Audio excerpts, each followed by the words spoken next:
ಅವರು ನಮಗೆ ಯಾಕೆ ಮುಖ್ಯ ಆಗ್ತಾರೆ ಅಂತಂದ್ರೆ ಈ ಮೂರು ವಿಶಿಷ್ಟವಾದ ಬರವಣಿಗೆಯ ಕ್ರಮಗಳನ್ನ ಮಳೆಗಾಲದಲ್ಲಿ ಅವರು ಸಮ್ಮಿಶ್ರಗೊಳಿಸಿ ತನ್ನದೇ ಆದಂತಹ ಒಂದು ಮಾದರಿಯನ್ನು ಕೊಟ್ಟಿದ್ದಾರೆ.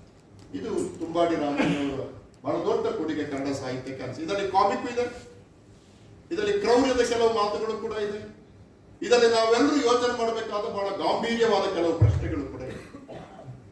ಹಾಗಾಗಿ ನಾವು ಸರಳವಾಗಿ ನಾನೇನು 3 ಕ್ಯಾಟಗರಿ ಅಂತ ಹೇಳಿದೆ, ಆ ಕ್ಯಾಟಗರಿಯನ್ನು ಅಲ್ಲಗಳೆವ ಆದ್ರೆ ಆ ಕ್ಯಾಟಗರಿಯ ಅತ್ಯುತ್ತಮ ಅಂಶಗಳನ್ನು ಒಳಗೊಂಡಿರುವ ಬಹಳ ಅಮೂಲ್ಯವಾದಂತಹ ಕೃತಿ ಇದು. 20ನೇ ವರ್ಷಕ್ಕೆ ನಾವು 25ನೇ ವರ್ಷಕ್ಕೆ ಇದನ್ನು ನೆನಪು ಮಾಡಿಕೊಳ್ಳುವುದು ತುಂಬಾ ಒಳ್ಳೆಯ ಸಂಗತಿ. ನಾನೀಗ ಹೇಳಿದ್ದಕ್ಕೆ ಒಂದೋ ಎರಡೋ ಉದಾಹರಣೆ ಕೊಟ್ಟು ನನ್ನ ಮಾತುಗಳನ್ನು ನಿಲ್ಲಿಸ್ತೇನೆ. ಇದರ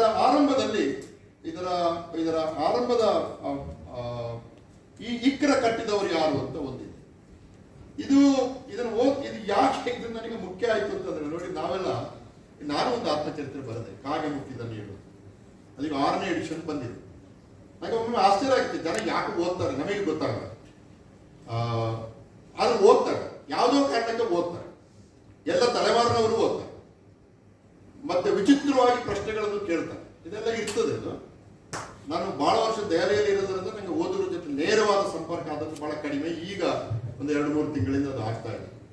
ಬಟ್ ಈ ಇಕ್ರ ಕಟ್ಟಿದವರು ಯಾರು ಎಂಬ ಒಂದು ಭಾಗ ಇದು ನನಗೆ ಎಷ್ಟು ಒಂಥರ ಇದನ್ನು 99-2000 ಇಸಲು ಓದುವಾಗ ತಳಮಳ ಉಂಟಾಯಿತು ಅಂತಂದ್ರೆ, ಹೊರಗಡೆ ಮಲಗಿದರೆ ಚಳಿ.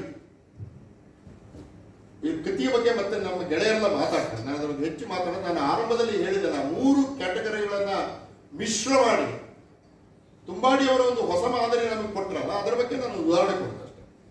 ನಮಗಿದ್ದ ಒಂದೊಂದು ಅಂಗಿಚಟ್ಟಿಗಳೆಲ್ಲ ಕೂರೆಗಳು ವಾಸವಾಗಿದ್ದವು.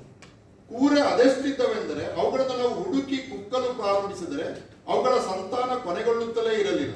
ಸತ್ತ ಕೂರೆಗಳಿಂದಲೂ ರಕ್ತ ಬೀಜಾಸುರದಂತೆ ಇನ್ನಷ್ಟು ಉಕ್ಕಿ ಬರುತ್ತಿದ್ದವೆ.